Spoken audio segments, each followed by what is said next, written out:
সকাল সকাল ঘুম থেকে উঠে গেছি, বাজে প্রায় ৬টা ৬:৩০ মতো। তো বাবু উঠে গেছে, বাবুকে একটু নিয়ে ঘুরে ঘুরে বেড়াচ্ছি, যেহেতু সকালবেলা একদমই বিছানায় থাকতে চায় না। সারাক্ষণ নিয়ে ওকে ঘুরে ঘুরে বেড়াও। এখন যেহেতু সকালে ঠান্ডা পড়ে গেছে, তো ওকে বাইরে বের করানোটাই মুশকিল, যেহেতু ঠান্ডা লেগে যাওয়ার ভয় আছে।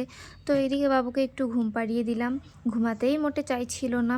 তো ঘুম পাড়িয়ে এই যে উপরের ঘরটা একটু ঝাড় দিয়ে নিচ্ছি।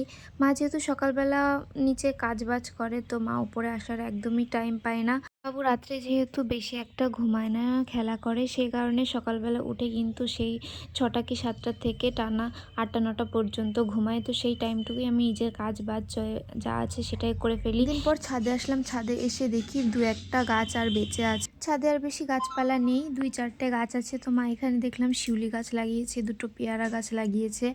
তো ছাদের থেকে ঘুরে এসে নিচে চলে আসলাম, বাবু পাশে ঘুমাচ্ছে, তো বাবুর কিছু জামা কাপড় ছিল সেটাই গুছিয়ে নিচ্ছি। নিচে এসে দেখি মা রান্না করেছে।